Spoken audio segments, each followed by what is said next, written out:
메시지로 함께 자 옆에 있는 뒤에 있는 친구, 형, 아빠 또 하늘 가족 꼭 눈 마주치면서 이 메시지를 외칠 거예요. 시작. 사랑하고 축복합니다. 맞췄나요, 예준이? 다 맞췄나요? 다 눈 맞추고 있나요? 앞에 사람도 하고 뒤에 사람도 하고. 다시 한번 시작. 사랑하고 축복합니다. 다 했다. 고맙습니다. 우리 이제 돌아오는 주에는 무슨 날이 있지 얘들아? 설날. 설날. 어찌 보면 두 번째 설날 구정설. 우리나라는 음력을 세기 때문에 1월 1일 신정이 아닌 이 구정에 더 많은 가족들이 진짜 설이다 해서 이 음력설을 위해 가족들에게 친척들에게 내려가기도 하고 10시간 넘게 부산에 가시는 우리 예준이 예성이 가족도 있고 또 가깝지만 또 가까운 곳곳에 또 가족들을 찾아뵙는 우리 하늘 가족들 계실 거예요. 올해도 가족과 함께 풍성하고 즐거운 설날 보내세요. 즐겁고 풍성한 설날 보내세요. 시작. 즐겁고 풍성한 설날 보내세요. 새해 복 많이 받으세요. 너무 많이 먹어서 배가 아프거나 뽀동뽀동 쪄서 오는 일은 없기를. 그래요. 우리 친구들 떡국 먹으면 한 살 먹죠. 한 살을 잘 먹고 다음 주일에 또는 그 다음 주일에 기쁘게 만났으면 좋겠습니다. 자, 오늘 2월의 첫 번째 주일 하단 오렌지 말씀을 시작하겠습니다. 오, 얘들아 너희 이 게임 좋아하니 혹시? 도미노 게임 혹시 좋아하나요? 혹시 저는 도미노 게임을 해봤어요. 오, 수아도 해봤어. 거의 다 해봤어. 저는 도미노 게임이 뭔지 몰라요. 진짜? 진짜요? 그럴 수 있어. 그런데 대부분 도미노 게임을 다 잘 알고 있고 해본 친구들일 거예요. 도미노 게임 안 해봤어. 근데 그럴 수 있어. 아마 예지는 다른 더 재밌는 게임을 해봤나 봐. 근데 오늘 말씀이 이 도미노 게임하고 아주 연결이 있기 때문에 중요하기 때문에 전사님이 이 도미노 게임을 소개하는 거야. 도미노 게임에서 중요한 건 뭐지? 잘 넘어뜨리는 거? 아니면 잘 세우는 거? 그치. 잘 세워서 간격도 잘 맞추고 잘 세워야 물론 마지막에는 쓰러뜨리긴 하지만 중요한 건 이 도미노라는 이 작은 한 조각의 그 퍼즐로 멋진 작품들을 만드는 그렇게 만들어서 나중에 한꺼번에 와르르르르 이렇게 순서 따라서 무너지는 그런 재미를 갖게 하는 게임이기도 하죠. 게임이죠. 근데 이 도미노 게임이라는 이 도미노라는 여기서 파생된 경제 용어가 있어. 그건 뭐냐면 도미노 현상. 전사님 읽어볼게. 나란히 세워져 있는 도미노 중 하나가 쓰러지면, 그치? 알고 있지 이거는.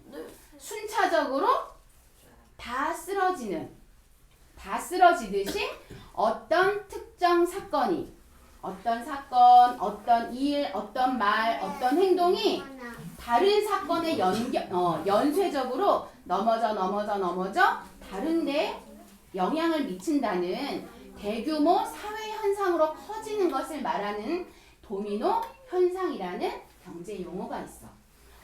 친구들 이거 이해하기 어렵지 않죠? 한 사람의 말, 한 사람의 행동, 한 사건. 이 사건이 너무 중요한데 그 일이 넘어짐으로 인해서 다른 모든 사회적으로 큰 현상들이 같이 넘어지는. 그래서 좋은 일이라면 모르겠지만 나쁜 일이 될 때는 되게 큰 나쁜 부정적인 효과를 갖게 하는 그런 일들이 일어나게 되는데 오늘 성경 말씀 속에 일어난 이야기가 바로 이 도미노 게임, 도미노 현상과 비슷한 아주 중요한 의미가 담겨있는 말씀이에요. 우리 도미노 게임의 법칙, 도미노 현상의 이런 기준들을 잘 기억하고 이 말씀을 듣도록 하겠습니다. 이 사람 다윗 왕. 맞아요. 다윗 왕. 얘들아 잘 말해 주었어요. 가는 곳곳마다 누가 함께 하셔서? 다윗과 누가 함께 하셔서? 하나님. 하나님. 우리 수아는 계속 예수님. 맞아요.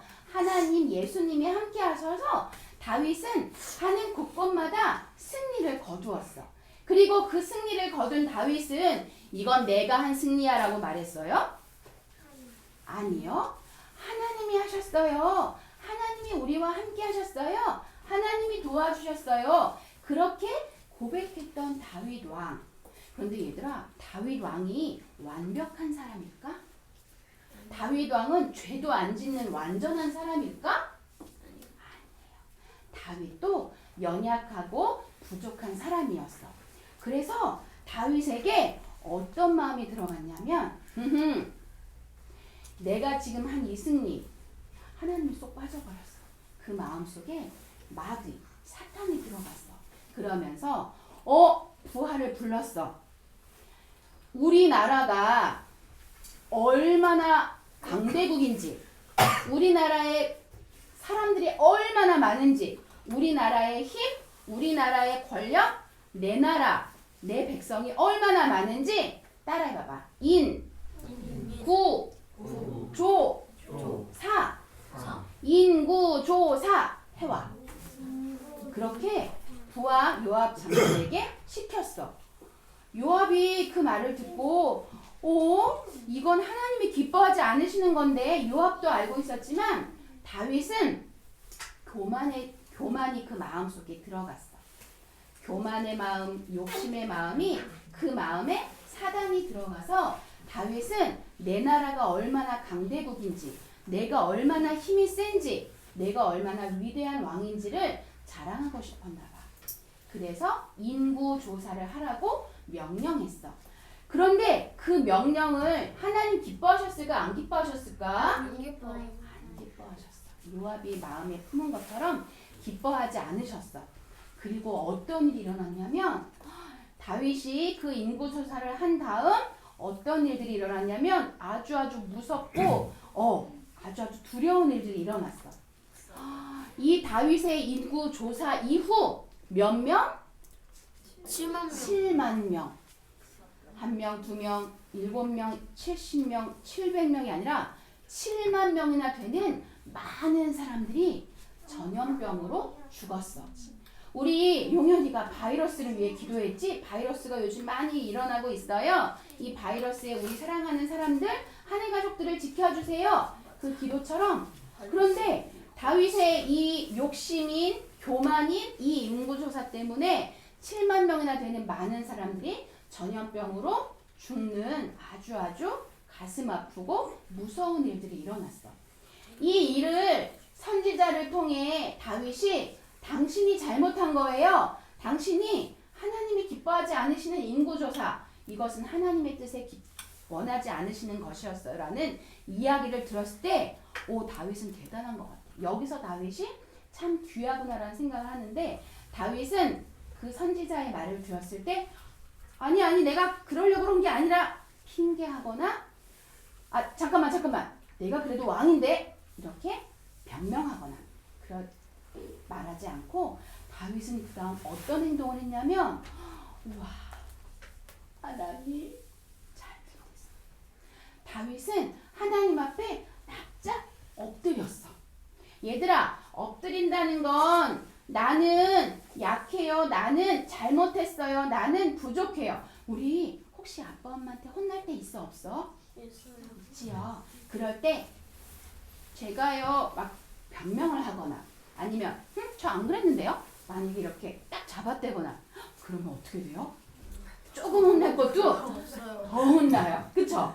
그런데 그때 잘못했어요 엄마, 잘못했어요 아빠, 잘못했어요 제가 잘못했어요 이렇게 하면 어떻게 해주세요? 그래 용서해줄게. 그래 다음에 이러면 안 돼 이렇게 말씀해 주시겠지? 그런 것처럼 다윗도 하나님이 너 잘못했어.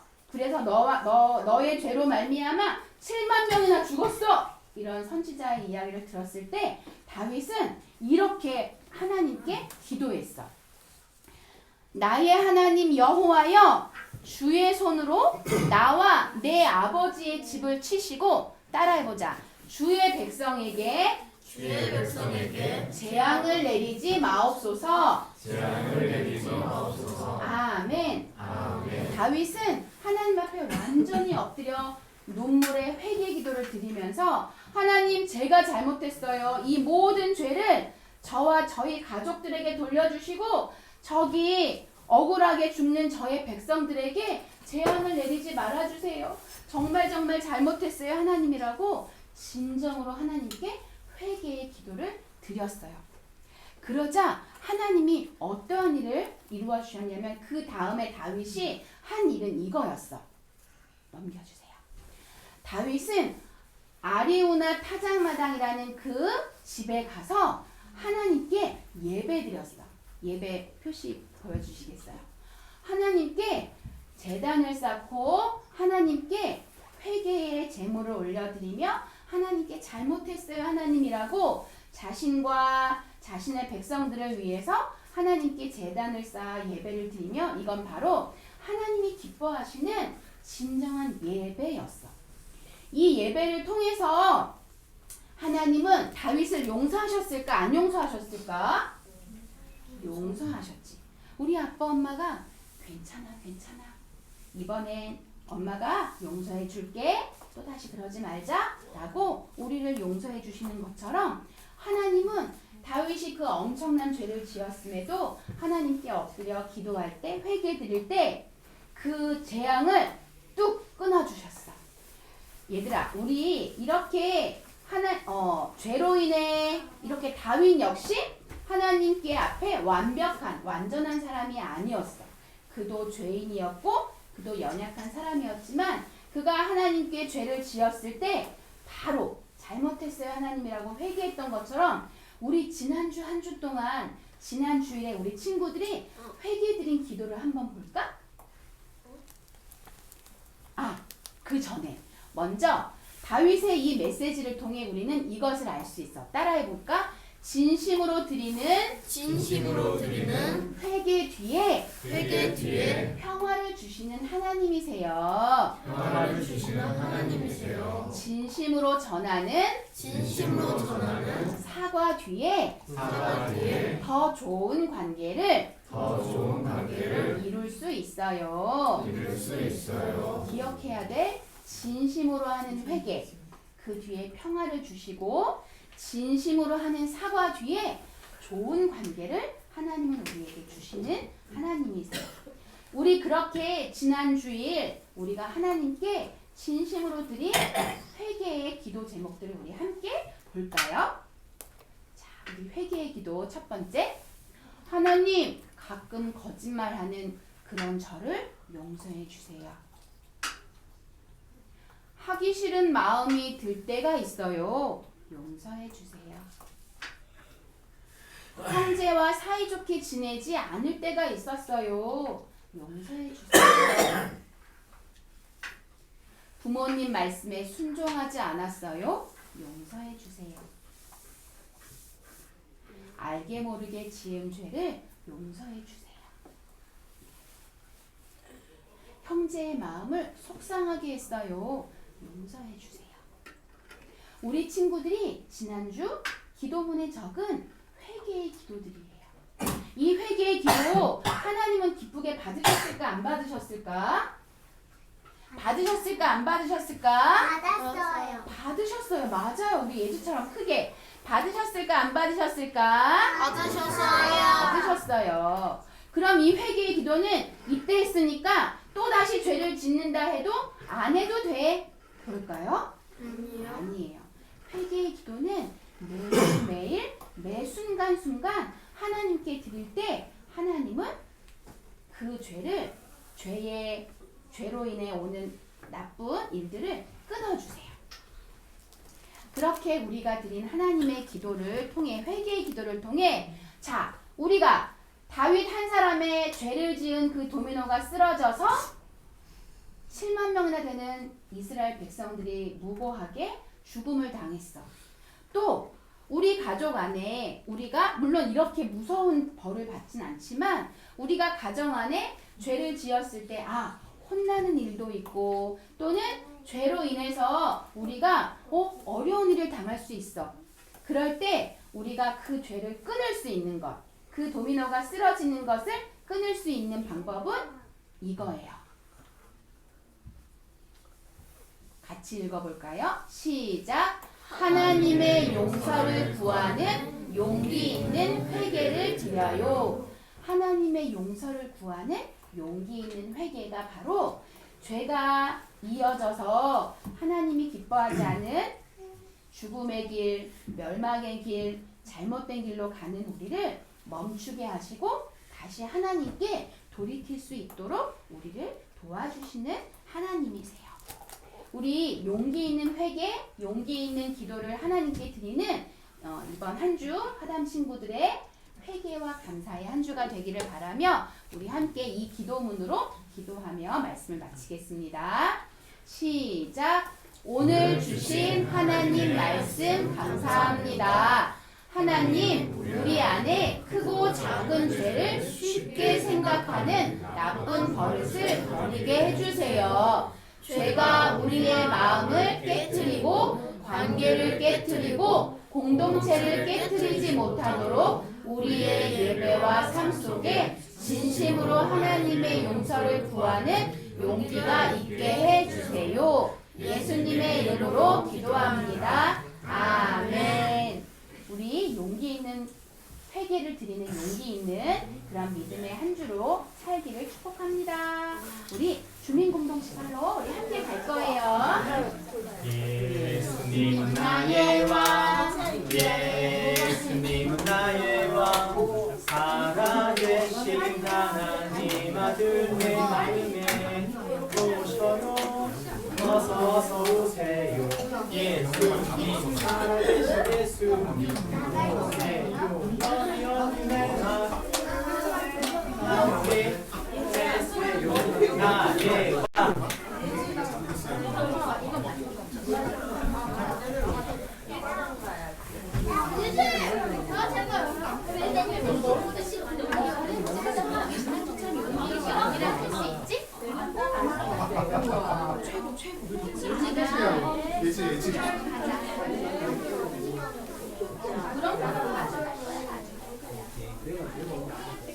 예성이는 맨날 색칠 안 해. 오늘 색칠 안 하네.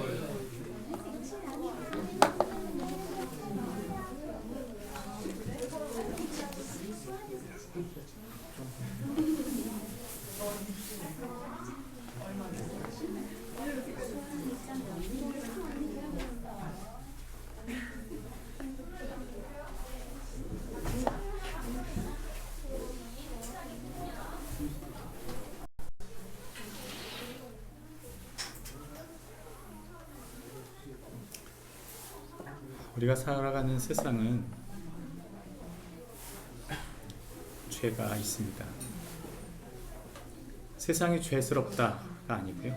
사실은 하나님은 세상을 아름답게 지었지만 인간의 마음속의 교만, 인간의 마음속에 가지고 있는 죄 때문에 그 죄의 시작이 세상을 무너뜨리는 것이죠.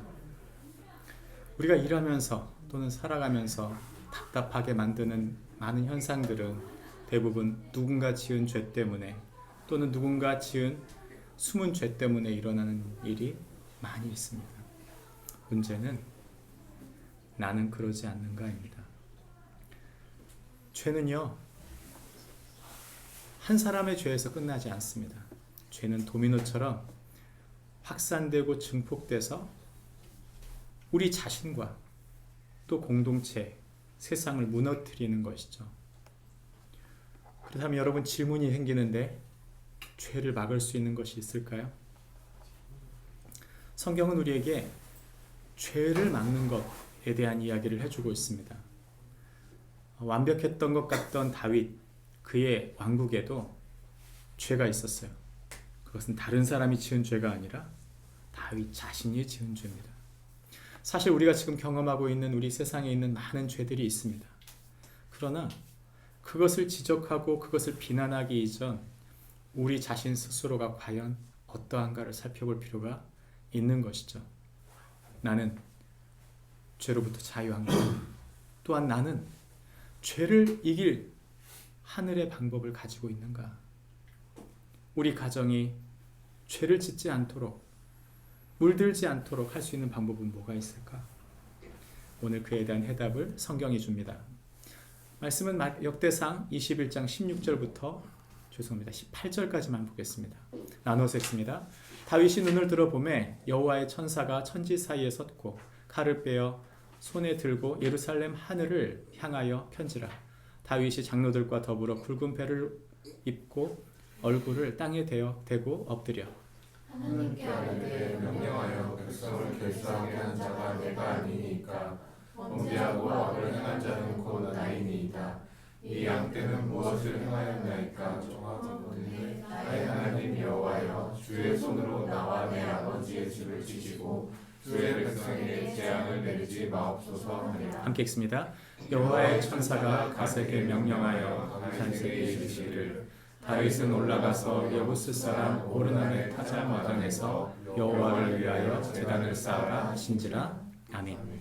우리가 읽은 성경 본문 말씀을 한마디로 조리면 이런 말입니다. 함께 읽어볼까요? 시작. 성도는 철저히 회개함으로 하나님의 은혜로서 다시 세워진 자이다. 성도는 철저히 회개함으로 하나님의 은혜로서 다시 세워진 자이다. 성경은 우리가 평생 살면서 하나님 앞에 회개하며 사는 사람이라고 말하는 거죠. 어찌 보면 구원, 그 즉각성과 점진성을 생각해 볼 때 우리가 하나님 앞에 처음 회개하고 하나님을 왕으로 모실 때 우리는 구원을 받습니다. 그러나 그것이 끝이 아닌 것은 날마다 우리 마음속에 내가 하나님 되고 싶어하는, 내가 내 자신의 다시 주인 되고 싶어하여 그 자리를 찬탈하고 싶어하는 숨은 욕망이 우리 속에 있는 것이죠. 다윗이 하나님의 사람이 아니기 때문에 죄를 지은 게 아닙니다. 다윗이 여전히 하나님 사람이었지만 죄를 지을 가능성이 있고 그는 죄에 무너진 것이죠. 그러나 중요한 것은 이거예요. 넘어지지 않는 것, 그것도 굉장히 중요한 일이지만 더 중요한 일은 새롭게 다시 서는 것입니다. 성경은 우리에게 철저한 회개가 우리를 은혜로 다시 세운다고 말하는 것이죠. 우리가 읽은 역대기서의 저자는 다윗의 죄와 그 회개까지도 사용하시는 하나님, 그 철저한 회개를 통해 하나님은 하나님의 놀라운 역사를 일으키신다는 것입니다.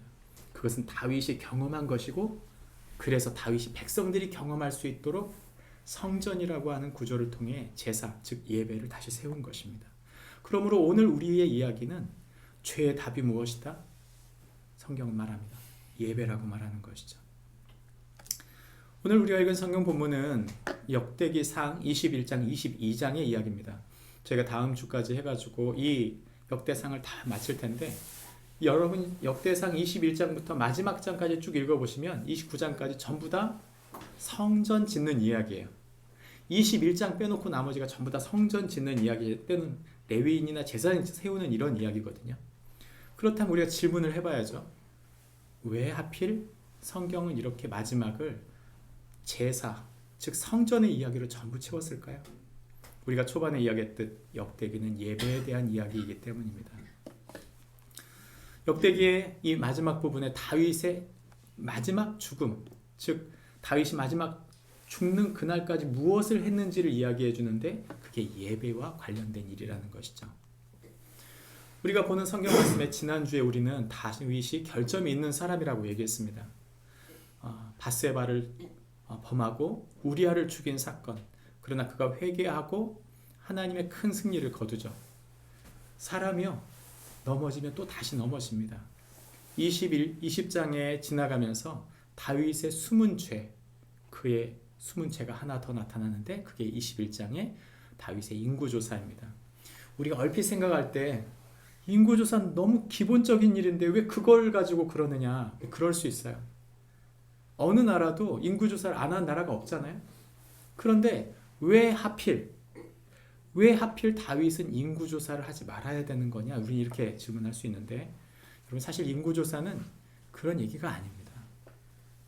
우리가 시편 18장 1절에서 우리가 다윗이 고백하는 얘기를 들었죠. 뭐라고 말합니까? 왕이신 나의 하나님. 그가 하나님을 나의 왕이시라고 말하고 있어요. 그가 하나님을 사랑하면서 하나님을 왕이라고 고백하고 있는데, 그가 하나님을 왕이라고 고백해 놓고 자신이 왕 위에 그 위를 찬탈하고 있는 것입니다. 다윗은 사실 그 전부터 계산을 가지고 나라를 운영하지 않았습니다. 그의 삶을 보세요. 사울에게서 도망치면서부터 하나님을 의지하며 하나님의 사람들과 함께 살았거든요. 그런데 그의 삶의 방식 속에는 사람들을 통해 전쟁을 일으키겠다. 사람들을 통해 뭔가 내 강건한, 우리가 얼마나 강한지를 좀 보여주겠다. 이런 마음이 없었어요. 그런데 지금 다윗은 나라가 건실해지고 사람들이 많이 늘어난 지금 현실에서 굳이 자신이 지금 가장 정점에 이르렀다고 생각하는 그때 그는 지금 교만함으로 인구조사를 시작한 것입니다. 믿음이 별로 없는 요압까지도 다윗에게 반문을 해요. 하나님이 이걸 기뻐하시겠습니까? 하나님께서 만약 이렇게 하지 않는다면, 당신이 인구조사를 하지 않는다면 그 나라를 더 많이 확장했을 것입니다. 그럼에도 불구하고 다윗이 호통치면서 하게 만들죠. 그 인구조사로 말미암아 다윗은 회개하게 됩니다. 사람이 참 그래요. 무슨 일이 벌어지고 나면 다시 돌아보잖아요. 하나님께서 이스라엘 백성을 쳤을 때 다윗은 내가 무엇 잘못했나를 돌이켜보는 것이죠. 그 지점에, 내가 죄를 범한 그 지점에 하나님이 그 전염병을 통해 다윗을 깨운 것입니다. 우리가 이 이야기를 통해 우리가 첫 번째 배울 수 있는 아주 중요한 교훈은 교만을 회개하는 것이 예배라는 것입니다. 여러분, 우리가 교만을 회개한다고 말할 때 난 그렇게 교만한 적이 없는데요. 제가 뭐 큰 걸 기대하고 있는 것도 아니고 저는 큰 잘못은 없습니다. 우리 그렇게 얘기할 수 있지만 여기서 말한 교만이라고 하는 것은 하나님을 하나님으로 인정하는 걸 말해요. 다시 말하면 우리가 하나님의 은혜로 모든 것을 받았다고 믿는 사람들인데 그 하나님의 은혜를 받은 사람으로서 어느 순간 내가 은혜를 잊어버린 채 나 자신, 내가 무엇인가를 하고 있고 내가 무엇인가를 해야만 한다는 생각으로 바뀌는 것이죠. 이걸 극명하게 드러내는 것이 믿지 않는 사람들과 믿는 사람들을 대조해 보면 합니다. 믿는 사람들은요, 근심이 끊어지질 않아요. 그들은 생각에 꼬리를 물고 항상 근심하고 삽니다. 왜 그럴까요? 누가 주인이기 때문에? 하나님이 주인이시기 때문이에요. 그 근심이 끊어지질 않아요. 그리고 그 자신이 뭔가 잘못하면 좌절합니다. 이건 다 내 잘못이다. 이건 용서받을 수 없다. 그러지 않습니까? 그래서 서로 싸우고, 그래서 용서하지 못하고 그걸 계속 반복하며 사는 거예요. 죄를 되뇌이며 난 저 사람 때문이다. 핑계하면서. 왜입니까? 교만 때문입니다. 하나님이 주신 인생, 하나님이 모든 것의 주인이시고 하나님이 나의 왕이시다 고백할 때 그것이 바로 하나님이 기뻐하시는 삶인데 그것을 잃어버릴 때 그게 교만인 거죠. 교만은, 성경이 말하는 교만의 가장 큰 교만은 다른 게 아니에요. 내가 주인이다. 내가 나의 주인이다. 세상 사람들이 범하는 가장 강력하고 가장 숨은 죄는 뭐냐면 자신의 삶에서 하나님을 배제한 것입니다. 그래서 내가 내 인생의 주인이라고 하는 것이죠. 사람들이 정말 그렇게 생각할까요? 살펴보면, 인생을 잘 생각해보면 태어날 때 우리는 뭔가를 들고 태어나지 않습니다. 그리고 우리가 떠나갈 때 뭔가를 가지고 가지 않습니다. 시간은 유한하고 사람들은 알아요, 사실. 인생은 내게 아니다. 이 몸은 내게 아니고 내게 주어진 시간은 내게 아니고 내 주변에 있는 모든 내가 받은 것들은 내 것이 아니다. 조금만 깊이 생각해 보면 내 인생의 주인이 내가 될 수 없다는 것을 알면서도 그걸 덮고 사는 것입니다. 그래서 하나님의 사람들은 그 자기 교만, 그 믿지 않는 사람들이 갖게 되는 똑같은 교만을 우리도 지을 수 있다는 것이죠. 다윗은 이 사건을 통해 자신이 철저히 심판받아 마땅하다고 생각하고 회개합니다. 기독교의 회개라는 단어는요, 은혜와 붙어 있어요. 회개가 없다면 은혜가 있을 수 없는 것이죠. 다윗이 이렇게 말합니다. 백성들이 7만 명이나 죽었을 때 명령해서 백성을 계수하게 한 사람이 저 아닙니까? 범죄하고 악을 행한 사람이 곧 저입니다. 그러므로 왜 이 양떼가 이 일을 당해야 됩니까? 주의 손으로 저와 저희 가문을 치십시오. 저희를 벌해 주십시오. 주의 백성의 재앙을 저희를 벌하심으로 끊어주실 수 있다면 저희를 벌해 주십시오라고 말하는 것이죠. 여러분, 이 말은 참 맞는 말이에요. 우리가 배워야 될 건 다윗의 이 철저한 회개입니다. 근데 이 기도가 위험한 기도라는 걸 여러분 기억하셔야 돼요. 왜냐하면 다윗이 죽으면 무슨 일이 벌어질까요? 다윗이 죽으면 서울의 봄 같은 일이 벌어집니다. 박정희 대통령 죽고 나서 그 대통령 자리를 찬탈하려고 군부가 움직인 거 아닙니까? 1000만 명이나 넘게 본 서울의 봄을 보고 나온 사람들이 나오면서 다 고구마 한 3개 먹고 막 가슴이 답답한 것처럼 가슴을 치면서 내가 이런 나라에 살다니, 그러면서 이렇게 마음을 답답하고 나오는 거 아니에요? 왜요? 우리는 생각해요. 악한 정부는 나쁘다. 그러니 없어야 된다. 틀렸어요. 악한 정부가 나쁠 수 있지만 존재해야 합니다. 무정부 상태가 가장 위험해요. 무정부 상태가 가장 위험하다는 것을 보여준 것이 서울의 봄 그 영화예요. 악한 정부라도 있는 것이 훨씬 나은 겁니다. 여러분, 지금 정부를 위해 기도해야 됩니다. 지금 나라가 여러 가지로 어렵잖아요. 우리가 이 정부를 위해 기도해야 될 이유가 바로 그거예요. 무정부 상태가 훨씬 위험하기 때문이기도 하고, 하나님이 세우신 자들이기에 하나님 또 인도해 주십시오. 이런 과정을 통해 우리를 깨워 주십시오. 좋은 대통령 덕을 보면 좋은 나라가 된다. 여러분, 그거는 훌륭한 국민의식이 아니잖아요. 국민들이 훌륭하지 않은데 훌륭한 나라가 된다는 게 말이 됩니까? 대가를 치룰 것을 치르고 아프고 힘들어도 이 과정을 통과하면서 무엇이 진짜 우리가 헤쳐나가면서 세워져 가야 될 것인지를 생각해 볼 때 그게 저는 훌륭한 국민이고 훌륭한 나라가 되는 초석이라고 생각합니다. 오늘 성경은 다윗이 자신이 죄를 범했을 때 철저히 회개했다는 데 포인트가 있습니다. 그의 기도가 되게 맞는 것처럼 보이지만 사실은 위험한 기도예요. 하나님은 그의 가문과 그를 통해 역사하기를 원하지만 다윗은 회개한답시고 자기를 쳐달라고, 자신들을 심판해달라고 기도하고 있는 것이죠.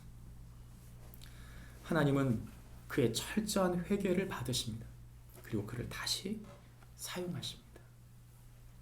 근데 그 하나님의 사용하시는 계획이 뭐예요? 바로 그를 회복하는 방법이 예배인 거죠. 우리가 절망감을 느낄 때가 있어요. 하나님, 저는 아무것도 아닙니다. 모든 것이 깨지고 부서져서 전 아무것도 안 됩니다. 바로 그런 사람에게 하나님께서 주시는 은혜가 무엇을 통해 나타나느냐? 성경은 예배를 통해 나타난다고 말하는 것이죠. 그래서 18절 말씀에 하나님께서 천사를 보내어 가되게 다윗은 올라가서 여부스 사람 오르난의 타작마당에서 여호와를 위하여 제단을 쌓으라고 말씀하시는 거예요. 죄의 답이 뭡니까? 회개와 예배. 그 예배를 통해 하나님은 다윗을 다시 세우십니다. 우리가 완벽한 사람들이 아니잖아요. 우리가 하나님의 사람, 하나님 아들, 딸로 완벽해지고 싶은 마음이 있어요. 그러나 그럼에도 불구하고 넘어지는 게 우리의 현실입니다. 근데 중요한 건 이거예요. 내가 용서받은 사람이다. 내가 죽을 수밖에 없는데, 철저히 죽을 수밖에 없는 사람인데 하나님께 은혜 받은 사람이다. 이 회개와 하나님의 은혜, 이 두 가지가 붙어 있을 때 그게 진짜 기독교인이에요. 우리가 예배 드릴 때 어떻게 드리는 줄 아세요? 회개가 없어요. 물론 우리 중에 그렇게 하시는 분들도 많이 있지만 우리가 가만히 생각해 보면 많은 한국교회 예배, 우리의 예배 속에 철저한 회개. 하나님, 저는 아무것도 아닙니다. 저는 정말 아무것도 아닙니다. 오히려 제가 무엇인가를 망가뜨리는 사람입니다. 여러분, 그런 고백이 있나요? 저는 있어야 된다고 봅니다. 제가 우리 아들, 딸들한테 난 네 아버지가 아니다. 네 진짜 아버지는 하나님이시다. 제가 그렇게 말하는 이유는 제 믿음이 좋아서가 아니라요. 제 고백이에요. 내가 너희들을 키우고 내가 내 손과 내 지혜로 너희를 키우면 너희는 반드시 망가진다. 너희들 내 손 타면 망가진다. 너희들 하나님 손 타야 된다. 그거 아닙니까? 우리 자녀들이 하나님 자녀 되려면 하나님 말씀과 하나님의 붙드심이 있어야 되는 줄 압니다. 그러려면 가장 먼저 우리가 회개해야 돼요. 너희 안 된다. 내가 살아봐서 한다. 우리 안 되는 존재들이다. 우리 하나님의 손이 필요하고 예배를 통해 우리가 하나님께 세워지지 않으면 안 된다고 고백할 때, 그 예배를 가르칠 때 우리 자녀들이 하나님의 사람 되는 줄 믿습니다. 여러분, 제가 그제 어제 그 청년부 그 예배 콘티를 빡세게 준비해 갔어요. 거의 청년 집회할 것처럼. 근데 제가 보니까 이게 쉽지가 않아요. 그리고 우리 형제들 자매들의 지금 필요는 예배보다 교제가 필요하겠다 생각하고 열심히 레크레이션하고 놀다가 마지막에 기도했어요. 근데 사람 참 희한해요. 사랑의 교제를 나누는 동안 마음이 열리고 서로를 축복하게 돼요. 서로를 위해 기도하고 서로를 좀 더 알아갈 때 마음이 열려서 축복하게 되는 것이죠. 우린 다 연약한 사람들이에요. 하나님은 우리에게 그런 작은 기도지만, 작은 틀에 맞지 않는 예배일지라도 하나님은 거기에서 역사하시고 인도하시는 줄 믿습니다. 그래서 저희가 새벽 1시까지 그렇게 하고 난 다음 1시부터 축구를 봤다는 거 아니겠습니까? 또 은혜가 다른 데서 오더라고요. 그래서 저희 그 시간에만 다 8명이 혼연일체가 돼가지고 축구를 보면서 감동을 받았는데, 한국 축구에 영광을 돌립니다. 중요한 것은 하나님께서 우리에게 은혜의 방편을 세움으로 하나님의 사람들을 세워간다는 것입니다. 예배가 사람을 세워요. 예배가. 한국 축구가 하는 것이 아닌 것 같아요. 제가 볼 때는. 잘 키운 선수 하나가 한국 축구를 먹여 살리는 듯한 느낌이지 않습니까? 한 사람의 희생이 살립니다. 성경은 우리에게 말합니다. 대가를 치르는 것이 예배다. 철저한 회개하는 것이 예배고요. 대가를 치르려고 하는 마음을 갖는 게 예배라고 말합니다. 성경에 이 하나님의 명령을 듣고 다윗이 이제 오르난 사무엘 하에서는 아라우나라고 나오죠. 이 오르난에 가서 그 땅을 팔 것을 말합니다. 그래서 너는 상당한 값으로 내게 넘기라 이렇게 말할 때 그가 선물로 주겠다고 말합니다. 내 주 왕께서 좋게 여기시는 대로 행하소서. 보소서 내가 이것들을 드리리이다. 선물로 주고 싶은 거예요. 그게 순수한 마음이든 어떻든 간에 굉장히 좋은 것은 사실이지만 사실 중요한 건 그게 아니에요. 다윗은 알았어요. 예배는 반드시 대가를 치르는 것이 예배라고 생각한 거예요. 값을 치르지 않는 예배는 예배가 아니라고 생각한 것입니다. 여러분, 우리의 삶에 그리스도인이 되고 나서 우리가 대가를 치르지 않고 나서 뭔가 잘 됐으면 좋겠다. 그런 기독교적 방법이 아니라고 말하는 것이죠. 그래서 다윗이 뭐라고 말하냐면 자기가 철저히 내가 반드시 상당한 값으로 살이라 라고 말하면서 그 값을 사고 예배를 드리겠다고 말하는 것입니다. 다윗은 하나님의 명령한 예배만이 자신의 죄를 사함 받는 길이라고 믿었어요. 그리고 죄 사함은 그냥 오는 것이 아니라 대가를 따르는 것이라고 믿은 거예요. 다윗이 치른 대가가 뭡니까? 이 600세겔이라고 말했는데 금 600세겔은요. 우리나라 돈으로 환산하면 한 사람 일당을 5만원으로 쳤을 때 18억입니다. 만약 이것을 우리가 10만원으로 환산하면 얼마예요? 36억 아니에요? 여러분, 당시에 36억짜리 땅이었을까요? 그 땅이? 저는 그 땅이 36억짜리는 아니었을 거라고 생각해요. 아무리 요즘도 땅 웬만큼 사는 것 때문에 뭐 36억을 준다. 요즘 그 변두리 땅 아닙니까? 성 바깥에 있던 땅? 근데 그런 땅을 36억 주고 산다는 건 전혀 의외의 이야기예요. 왜요? 다윗은 철저하게 희생을 치르고 값을 치르고 이 예배를 드리겠다 이 마음을 갖는 것이죠. 기독교인들이 자주 착각하는 것 중에 이렇게 해요. 죄를 짓고 난 다음에 하나님 죄송합니다. 저를 용서해 주세요. 예수님의 이름으로 기도하면 그렇게 딱 끝나잖아요. 뭔가를 딱 이렇게 땜빵하듯이. 그러면서 우리가 이 착각을 하는 거예요. 다른 게 착각이 아니에요. 값을 치렀을까요? 안 치렀을까요? 우리는 안 치렀다고 착각을 하는 거예요. 그 기도의 마지막에 뭐라고 말합니까? 예수님의 이름으로 기도한다면서요. 누가 값을 치렀어요? 예수님께서 십자가를 통해 그 값을 치렀다는 얘기를 하는 거예요. 그러니까 우리 그 기도 속에도 이미 엄청난 예수 그리스도의 십자가의 희생이 들어가 있는 기도임에도 불구하고 우리가 뭐라고 생각하냐면 그냥 이렇게 하면 용서해 주지. 거기엔 희생이 별로 치러지지 않았다는 착각을 하는 것이죠. 여러분, 우리가 회개라는 항상 기억해야 됩니다. 그리스도의 희생의 대가가 치러진 것입니다. 작은 대가입니까? 아니요. 엄청난 대가예요.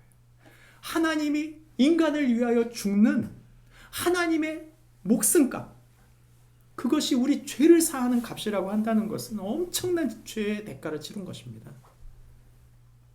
그 작은 죄를, 그 어마어마한 이 대가로 치르시는 하나님이시라면 우리가 얼마나 큰 사랑을 받았다는 뜻입니까? 아라우나의 타작마당, 이 타작마당을 보면서 우리가 기억해야 할 것이 있어요. 그건 뭐냐면 값싼 은혜, 값싼 복음, 값싼 기독교는 희생 없이, 행함 없이, 헌신 없이 된다고 하는 거예요. 전 정말 우려스러워요. 우리가 정말 구해야 될 건 돈이나 권력이나 즐거움이나 그 무엇인가가 아니고요. 하나님의 나라입니다. 우리가 하나님의 나라를 진짜 구한다면 대가를 치를 수밖에 없어요. 그리고 그렇게 가게 되어져 있어요. 하나님의 사람은 순간 만들어지고 벼락부자 되는 게 아니고 시간이 지나면서 서서히 그 사람이 하나님의 사람이 되고 그 가문이 하나님의 가문 되는 것이 진짜 하나님의 사람들이라고 저는 믿습니다. 다윗은 그 희생, 그 행함, 그 헌신을 통해 하나님의 성숙한 사람으로 이 제단을 쌓은 것입니다. 본인이 그 은혜를 받고 난 다음, 여러분, 그 은혜를 받고 난 다음 깨달은 다음에 그가 한 일이 뭡니까? 그 은혜는 나만 받는 게 아니라 누가 받아야 된다? 내 자녀와 내 주변 사람과 내가 다스리고 있는 이 나라가 받아야 된다고 생각했기에 그 오르난의 타작마당을 그곳 위에 성전을 짓게 된 것입니다. 왜 성전을 갑작스럽게 다윗이 짓는다고 했을까요? 그건 다른 게 아니에요. 21장과 22장, 23장부터 이후에 계속 성전 얘기가 나오는 이유는 하나입니다. 다윗이 누린 그 은혜를 우리 다음 세대가 받을 수 있도록 하는 것, 그것이 바로 다윗의 소명이나 사명이라고 믿은 것이죠. 여러분, 제가 원하는 게 하나 있어요. 제가 아이들한테 그랬어요. 난 있잖아, 아무것도 바라지 않아. 너희들한테 딱 하나만 바라는데 그것 빼놓고 난 아무것도 바라지 않아. 그건 뭐냐면 너희가 나보다 더 좋은 믿음으로 살았으면 좋겠다. 너희가 나보다 더 좋은 하나님의 사람으로, 하나님의 아들, 딸로 살았으면 좋겠다.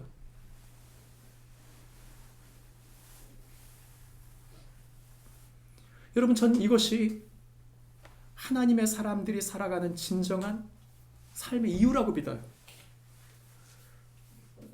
성경을 살펴보시면 다윗의 나머지 생애를 다 어디다 쓰는 줄 아세요? 전부 다 성전 준비하는 거하고 솔로몬을 도울 사람들 세우고 그 두 가지 하고 끝난 거예요, 다윗이. 여러분, 우리가 자녀에게 줄 것이 무엇입니까? 유산? 지식? 교육적 재테크? 전 아니라고 믿어요. 우리 아이들에게 필요한 건 하나님을 진정으로 예배하고 하나님 주신 사람들을 꽃 피울 줄 아는 사람으로 사는 것, 전 그것이 우리 아이들이 세워져야 될 목적이라고 믿습니다. 오늘 성경이 그것을 말하고 있는 것입니다. 다윗의 이야기를 들어보십시오. 내 아들 솔로몬은 어리고 미숙하고 여호와를 위하여 건축할 성전은 극히 웅장하고 만국의 명성과 영광이 있게 하여야 할지라. 그러므로 내가 이제 그것을 위하여 준비하노라. 제가 이 성경 읽다가 깜짝 놀란 게 준비라는 단어가 계속 등장해요. 준비.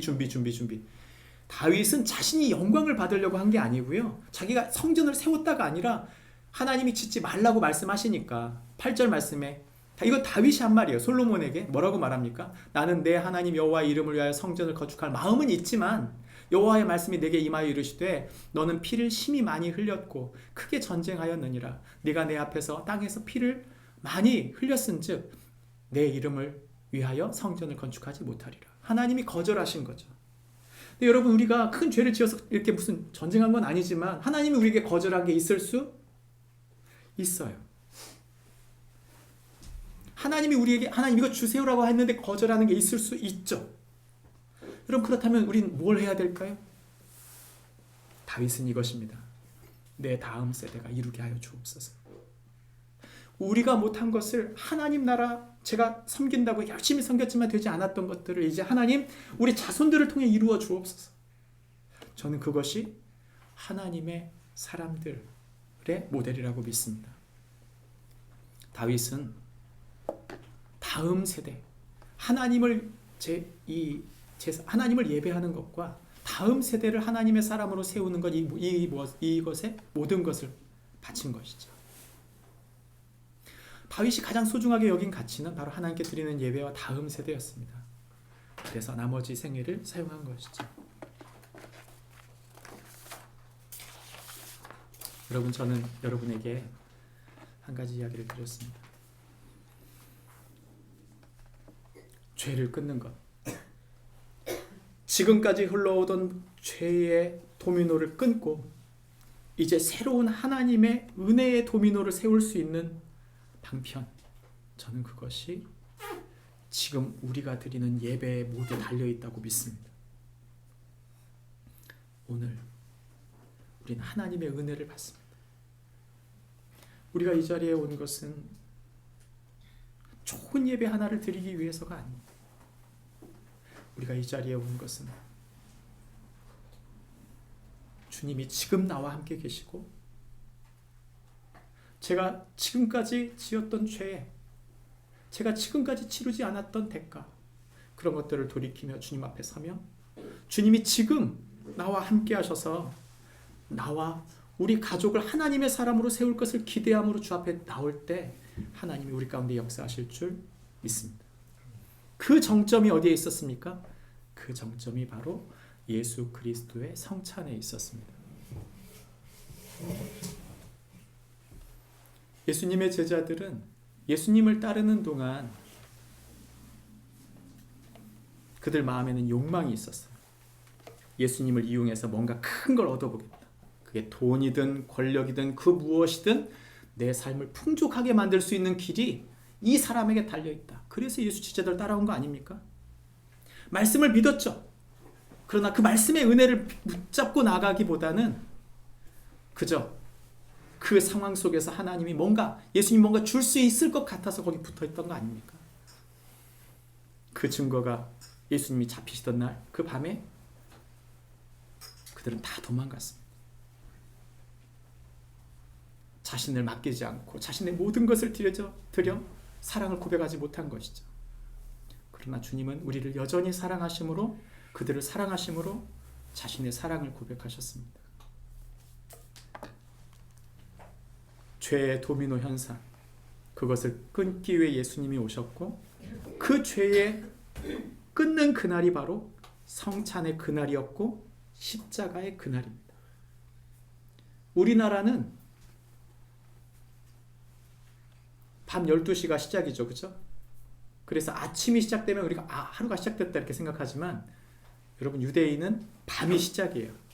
그래서 밤에 성찬을 하고 난 다음 그날 예수님이 죽으신 거예요. 성찬과 십자가는 이튿날 벌어지는 일이 아니고요. 하루에 벌어지는 일입니다.